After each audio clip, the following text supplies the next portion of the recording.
बिस्मिल्लाहिर्रहमानिर्रहीम, अस्सलामुअलैकुम। वेलकम करती हूँ मैं अपने यूट्यूब चैनल आरजे मैविश में। उम्मीद है मुझे देखने वाली मेरी तमाम ऑडियंस, मेरे तमाम बहन भाई खैर खैरियत से होंगे। अल्लाह ताला से आप सब बहन भाइयों के लिए दुआ गो है कि अल्लाह ताला आप सबकी मुश्किलात अपने प्यारे नबी के सदके आसान करे, आमीन या रब्बुल आलमीन। तो प्यारे बहन भाइयों, गुज़िश्ता काफ़ी अरसे से आप सबके कमेंट आ रहे हैं कि बाजी आप अपनी ज़िंदगी की कहानी डिटेल के साथ अपने यूट्यूब चैनल आरजे मैविश पर क्यों नहीं डालती। मुख्तलिफ चैनल्स पर जब हम आपकी वीडियोस देखते हैं तो हमें आपकी ज़िंदगी के बारे में सही से पता नहीं चल पाता। तो क्यों ना हो कि आप डिटेल के साथ अपनी चैनल पर वीडियो अपनी डालें, जिससे हमें आपकी ज़िंदगी के बारे में पता चल सके कि बाजी आरजे मैविश किन हालात से गुजरकर इस फील्ड में पहुंची और इस हालात में पहुंचते पहुंचते कितनी तकलीफ़ों से अभी भी गुजर रही है। तो सच पूछें तो मेरे अपने भी दिल की काफ़ी अरसे से ख्वाहिश थी कि मैं अपने यूट्यूब चैनल आरजे मैविश पर ज़रूर अपनी ज़िंदगी की कहानी डिटेल के साथ शेयर करूँ, ताकि ज़िंदगी के अगले पल का कोई भरोसा नहीं है। मेरे इस दुनिया से चले जाने के बाद मेरा यूट्यूब चैनल आरजे मैविश उन खवातीन और उन औरतों के लिए सबक हो जो हालात से लड़के हार मान के घर से भाग जाती हैं, या जो औरतें खुदकुशी कर लेती हैं, या जो लड़कियां अपने बच्चों को छोड़कर दूसरी शादियां कर जाती हैं। तो मेरा ये चैनल और इस वीडियो को बनाने का मकसद और अपनी ज़िंदगी की कहानी उन खवातीन के साथ शेयर करने का सिर्फ यही मकसद है कि अगर आरजे मैविश हालात से लड़ सकती है, हालात का मुकाबला कर सकती है, तो हमारे मुआशरे की हर वो औरत हालात का मुकाबला कर सकती है जिसके ऊपर जिम्मेदारियाँ हो। तो इसीलिए मैं अपनी ये वीडियो बनाने जा रही हूँ। तो मेरी जो ज़िंदगी की कहानी है वो अगर मैं एक ही साथ शेयर कर दूं तो आपको पता है 3 से 4 घंटे की वीडियो बने। तो मैंने सोचा कि आप लोगों के पास भी इतना टाइम नहीं होगा कि एक ही बार मेरी ज़िंदगी की कहानी सुने, और मैं भी आप सबके साथ वक्फे वक्फे से इस तरह से एक एक पार्ट करके शेयर करती जाऊंगी, जिस तरह से ड्रामे के एक साथ होती हैं। मेरी भी ज़िंदगी की कहानी की डेली की वीडियो जो है शाम के 7 बजे मेरे यूट्यूब चैनल आरजे मैविश पर आ जाया करेगी। अगर आप भी मेरी ज़िंदगी की कहानी में इंटरेस्ट रखते हैं, आप भी जानना चाहते हैं कि आपकी बहन किन हालात से गुजरकर इस यूट्यूब की फील्ड में आई, तो मेरे यूट्यूब चैनल को आरजे मैविश को ज़रूर सब्सक्राइब कर दें, ताकि डेली की मेरी ये जो किस्तवार मेरी ज़िंदगी की कहानी चलने जा रही है इस चैनल पर, वो आप सब देख सके, ना सिर्फ बल्कि अपनी बहन बेटियों के साथ भी शेयर कर सके कि अगर ज़िंदगी में कभी मुश्किल हालात औरत के ऊपर आ भी जाएं तो औरत थक हार कर हालात से भाग ना जाए, बल्कि हालात का मुकाबला करे। तो हर औरत और हर खवातीन बहादुर होती हैं। प्यारे बहन भाइयों, मैंने एक बहुत ही गरीब घराने में आँख खोली। जब होश संभाला तो मेरे बाप का साया सर पर नहीं था। मतलब मेरे होश संभालने से पहले मेरे अब्बू इस दुनिया से रुखसत हो गए थे। और जब मुझे ज़्यादा समझ आई तो मुझे पता चला कि मेरे अलावा 5 बहनें भी हैं, वो शादीशुदा है। उसके अलावा मेरे एक भाई की डेथ हो चुकी है, और जो मेरा दूसरा भाई था वो मुझसे 3 साल बड़ा था। वो कोई काम धंधा भी नहीं करता था और स्कूल में भी नहीं पढ़ता था। लिहाजा तफसील में जाने से बेहतर है कि मैं आप लोगों को ये बता दूं कि हमारे घर में ज़रिए मुआश के लिए कमाने वाला कोई भी मर्द नहीं था।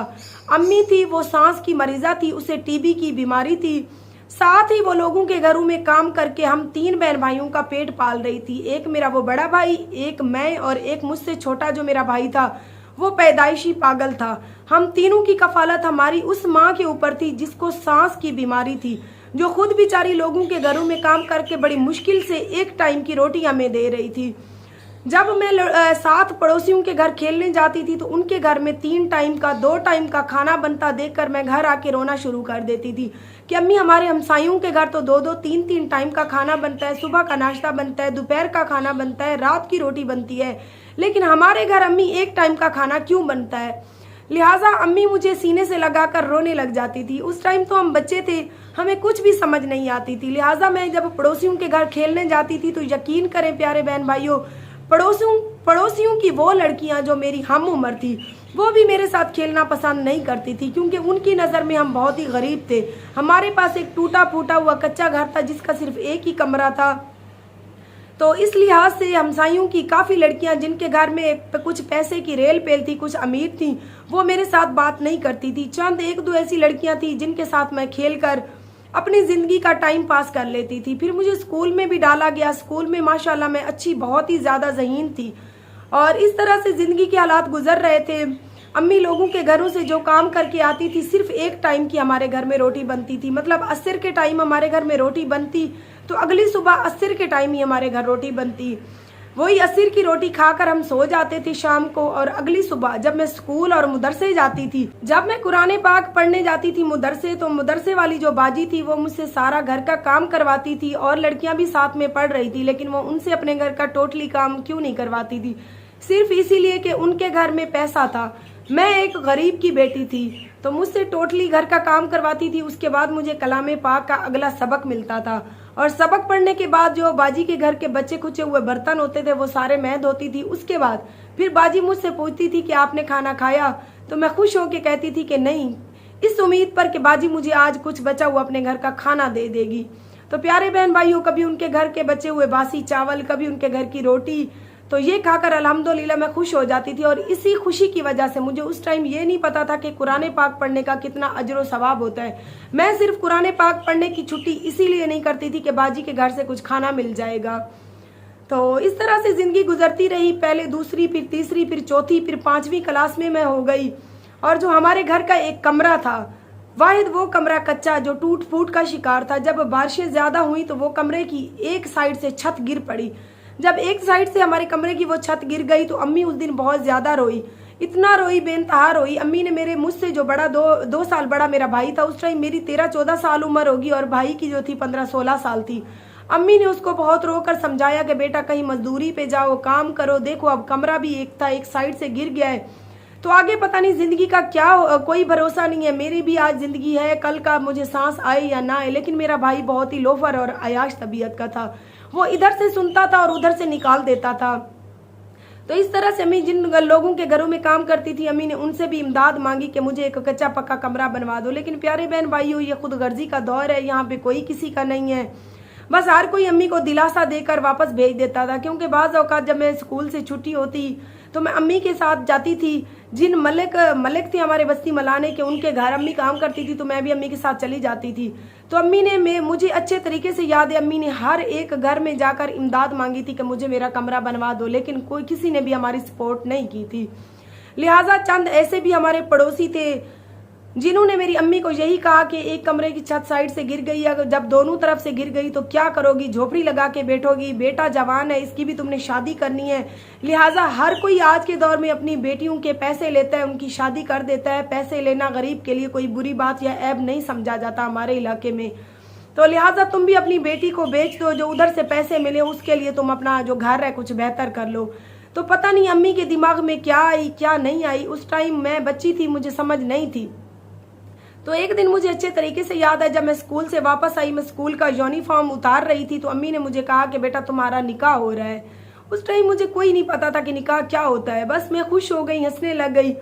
लिहाजा ना मेरे हाथों पे मेहंदी लगी, ना कोई मुझे चूड़ियां पहनाएगी, ना कोई कुछ किया गया। खामोशी से मेरा निकाह एक शादीशुदा बंदे के साथ कर दिया गया। एक उसकी माँ थी, एक उसका बाप था, एक चंद उसके रिश्तेदार थे। तो लिहाजा उसके साथ जब निकाह किया गया तो मुझे उनके घर रवाना कर दिया गया। वो भी उसी बस्ती के थे जिस बस्ती की मैं थी, मतलब 2 गलियां छोड़ के तीसरी गली में उनका घर था। और जब रात हुई तो मैंने उनको कहा कि भाई मैंने अपने घर जाना है, मुझे अपने घर जाने दे, मैं अपनी अम्मी के साथ सोती हूँ। तो तब मेरी सास जो थी उसने यही कहा कि तुम्हारी अम्मी ने 1 लाख रुपए में तुम्हें बेच दिया है। यकीन करें प्यारे बहन भाइयों, मैं इतना रोई कि मेरी अम्मी ने मुझे क्यों बेचा होगा। मैंने तो अपनी अम्मी की कोई नाफरमानी भी नहीं की, मैंने ऐसा कोई भी काम नहीं किया जिससे मेरी अम्मी को तकलीफ हो। तो लिहाजा रोते रोते वो रात भी गुजर गई। अगली सुबह मैंने कहा मुझे स्कूल जाना है, तो मेरी सास ने कहा तुम तो अभी बच्ची हो, तुम्हें तो कोई घर का काम काज नहीं आता, लिहाजा हमने तुम्हें टीचर तो लगवाना नहीं है। तुम ऐसा करो, तुम स्कूल का जो है ना जहन से निकाल दोगे, तुम स्कूल जाओगी और तुम्हारी आगे पढ़ाई जारी रहेगी, क्योंकि हमने कोई तुम्हें टीचर तो लगवाना नहीं है। लिहाजा तुम जो है घर के काम काज संभालो। मुझे घर के काम काज इतनी आते नहीं थे प्यारे बहन भाइयों, बस जितना कुछ आता था मैं कर देती थी। उसके बावजूद भी है, मेरा शौहर पहले से शादीशुदा था, उसकी जो पहली बीवी थी उसके जो बच्चे थे, और जो मेरी सास थी जो मेरे शौहर की पहली बीवी थी वो उसकी सगी भतीजी थी। तो उन लोगों का मेरे साथ बहुत ही बुरा रवैया होता था, जैसे कोई एक नौकरानी का रवैया होता है। मैं बहुत ज़्यादा रोती थी, मुझे अम्मी के घर भी जाने नहीं दिया जाता था। और जब से मुझे बेचा गया, मेरी अम्मी ने पैसे लिए, उसके बाद से मेरी अम्मी को भी कभी आने नहीं दिया इन लोगों ने। एक बार मेरी तबीयत खराब हुई तो मैं डॉक्टर की दुकान से अपने देवर के साथ दवाई लेकर आ रही थी, तो मुझे रास्ते में अम्मी मिली। अम्मी शायद डॉक्टर की दुकान से, उसको सांस का प्रॉब्लम था तो वो दवाई लेके आ रही थी, और उस टाइम भी उसको जो है ना सांस उसकी उखड़ी हुई थी। तो मैंने अम्मी को रास्ते में 1 मिनट ठहर कर अम्मी से बात की, तो मेरा देवर जल्दी से मुझे कहने लगा कि तुम्हारा शौहर देख लेगा, वो साथ में तुम्हें भी मारेगा और मुझे भी मारेगा, लिहाजा तुम अपनी अम्मी से बात ना करो क्योंकि तुम्हारी अम्मी तुम्हें बेच चुकी है। तो बस मैंने खड़े पाँव गली में अम्मी से इतना पूछा कि अम्मी मेरा क्या कसूर था, आपने मुझे क्यों बेचा? तो अम्मी आगे से मुझे गले लगाकर रोने लग गई थी। बस मेरी और मेरी अम्मी की प्यारे बहन भाई वही आखिरी मुलाकात थी। तकरीबन उसके बाद 1 महीना नहीं गुजरा था कि मेरी अम्मी की इंतकाल की खबर लेकर मेरा भाई दरवाजे पे आ गया। तो जब दरवाजे पे आ गया, मेरी सास दरवाजे पे गई तो उसने कहा कि जो है ना महविश की अम्मी यानी कि हमारी अम्मी का इंतकाल हो गया है, तो लिहाजा आप लोग महविश को ले आएँ। तो मेरी सास कहने लगी कि इसका शौहर जब आएगा तभी इजाज़त मिलेगी, अगर वो कहेगा तो हम लेके आएंगे, अगर वो नहीं कहेगा तो हमारी तरफ से आप लोगों को बिल्कुल इख्तियार है कि आप जनाजा जो है दफना देना, रखना नहीं। तो जब ये बात मैंने सुनी तो मैं इतना रोई, मैं पागलों की तरह गली में भागना मैंने चाहा, लेकिन उन लोगों ने मुझे पकड़कर कमरे में बंद कर दिया। और मेरी अम्मी की जो मतलब डेथ हुई वो तकरीबन ज़ुहर के टाइम हुई और मगरिब के बाद से मेरा शौहर घर वापस आया। उस टाइम मोबाइल तो थे नहीं, 2005-6 की बात है, उस टाइम मोबाइल बिल्कुल नहीं थे, और थे भी तो किसी किसी के पास थे। मगरिब के टाइम जब मेरा शौहर घर वापस आया तो मेरी सास ने जब उसको बताया तो उसने कहा इसकी माँ ने तो इसको बेच दिया 1 लाख रुपए में, किस चीज़ का हम ले जाएं। फिर कुछ चंद ऐसे रिश्तेदार थे जिनको मुझे देखकर तरस आ गया कि सुबह से ये बेचारी रोए जा रही है, लिहाजा उन्होंने समझाया बुझाया तो मेरा शौहर और मेरी सास और हमारे ससुराल की चंद औरतें मुझे ले गई। मेरी अम्मी को उस टाइम नहला दिया गया था, मतलब दफनाने की उसकी बिल्कुल तैयारी मुकम्मल हो चुकी थी। बस मुझे खड़े पाँव परदेसियों की तरह 1 मिनट मुंह मेरी अम्मी का दिखाया गया। उसके बाद जैसे ही वो लोग जनाजा लेकर मेरी अम्मी का निकले तो पीछे से मेरी सास ने कहा भाई उठो, तो फ़ौरन मुझे ईशा के टाइम घर वापस लेकर आ गए। उसके बाद ना मेरी अम्मी के कुल्लू ख्वानी पर मुझे ले जाया गया, ना ही किसी जुमेरात और 40वें पर ले जाया गया, और ना ही मुझे अम्मी की कब्र का पता था कि मेरी अम्मी को कहाँ दफनाया गया, किसके साथ दफनाया गया, क्या है क्या नहीं। काफ़ी अरसा ऐसे रोते हुए गुजर गया। जब अम्मी की याद आती थी तो रोने लग जाती थी, तो घर में मेरी सास और मेरा शौहर मुझे मारना शुरू हो जाते थे कि हमारे घर में मनुसत ना फैलाओ, तुम्हारा कोई नया तो नहीं मरा है, हर किसी के मरते आ रहे हैं। लिहाजा इसी जहदोजहद में प्यारे बहन भाइयों इतनी तकलीफ़ों से गुजरने के बाद मैं पेट से हो गई। जो मेरी बड़ी बेटी मुस्कान ज़ारा इस टाइम इस दुनिया में नहीं है, वो मेरे पेट में हो गई। तो इस तरह से मुश्किल हालात से लड़ते लड़ते मुझे मुस्कान ज़ारा पैदा हो गई, और पैदाइश के टाइम उन लोगों के पास एक धेला भी नहीं था लेडी डॉक्टर को देने के लिए, क्योंकि मेरी तबीयत 1-2 दिन पहले ख़राब रही। तो फिर मुझे जो है ना हॉस्पिटल ले जाया गया, वहाँ पर मेरी नॉर्मल डिलीवरी हुई, मुझे मुस्कान पैदा हुई। तो मुझे पता लगा कि छोटी सी उम्र में माँ बनने का एहसास क्या होता है, और मुझे अजीब सा भी लगता था कि क्या ये मेरी बेटी है, और मैं कभी कभी ये भी सोचती थी कि जैसे मैं अपनी अम्मी की बेटी थी ये अब मेरी बेटी है। तो रात को जब प्यारे बहन भाइयों मुझे नींद आती थी तो मुस्कान ज़ारा रोती थी, तो मेरा दिल करता था कि मैं इसको ज़ोर से मारूं, ये तो मुझे सोने भी नहीं देती है। क्योंकि उस टाइम मेरी उम्र क्या थी, निकाह के टाइम मेरी 15 साल बामुश्किल एज थी, और 16 साल लिखवा कर मुझे 36 साल के बंदे के पल्ले बांध दिया गया था। मेरा जो शौहर था पहले से शादीशुदा था, और उसकी जो बेटी थी ना पहली बीवी से, मेरे जितनी तो उसकी बेटी थी, उसकी अपनी बीवी से नहीं बनती थी, लिहाजा उसकी माँ ने उसकी शादी मुझसे करवा दी। उनको पता था यंग लड़की जब मिलेगी घर में नौकरानी की नौकरानी होगी, और शाम को हमारे बेटे को बीवी दस्तयाब होगी।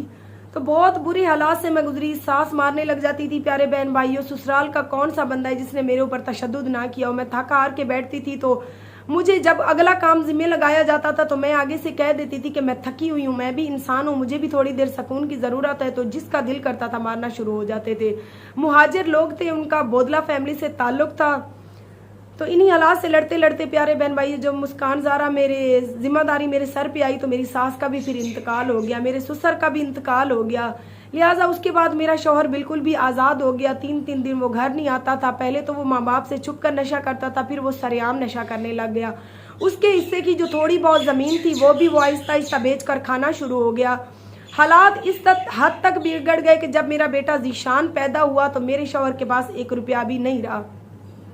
सारी वो अपनी ज़मीन टोटली बेच चुका था। ज़ीशान के पैदा होने के बाद हमारे हालात बहुत ज़्यादा ख़राब हो गए। उसके बाद जब मैं खर्चे का मतलब अपने शौहर से खर्चे का बात करती थी तो वो आगे से मुझे मारना शुरू हो जाता था। कहता था जो ज़मीन थी वो तो बेच के मैं खा गया हूँ और तुम्हें भी खिला गया हूँ, अब मेरे पास और तो कुछ है नहीं, मैं कहाँ से पैसे लाकर तुम्हें खर्चा दूँ।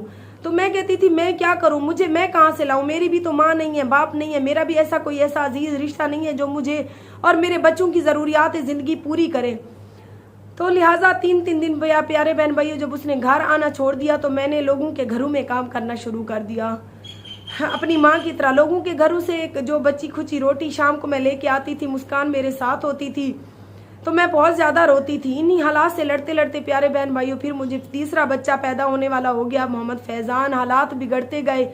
जब मोहम्मद फैज़ान पैदा हुआ तो मेरे शौहर ने तंग आके अपना वो एक कमरा भी अपने भाई को बेच दिया कि ये कमरा बेचकर मैं जो है रिक्शा लेता हूँ, रिक्शा चलाऊंगा तो मैं घर की ज़रूरियात ज़िंदगी पूरी करूंगा। जो मेरी अम्मी की तरफ से मिला हुआ एक कमरा है, मेरी सास को मतलब जिंदा होते हुए अपने माँ बाप के घर से जो हिस्सा मिला था वो एक कच्चा कमरा और थोड़ा सा सहन था जिसको दीवार करवा ली थी हमने। तो मेरी सास के हिस्से में हम लोग रहने लगे और मेरे जो ससुर वाला एक कमरे का हिस्सा था वो मेरे शौहर ने बेचकर रक्षा ले लिया था।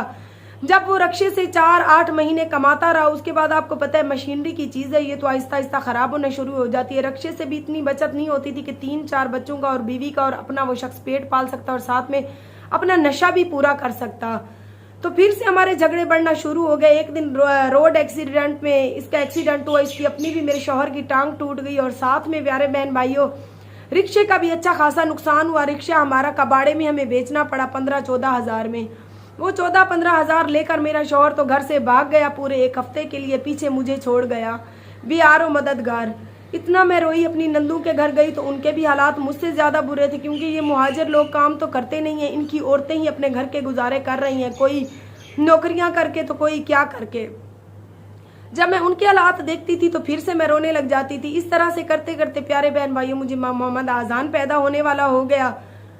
हाँ, तो मेरा शौहर ना सुधरने वाला था, नहीं सुधरा। 1-1 हफ्ते बाद कभी आता, जुआ खेलता था, जुए में जीत आता तो कुछ देता था, घर में राशन भी डलवा देता था। अगर जुआ हार आता था तो चादर तान के सुकून से सो जाता था। उससे खर्चे की डिमांड कर दी थी तो आगे से मुझे ही मारना शुरू कर देता था, साथ में बच्चों को भी मारना शुरू कर देता था।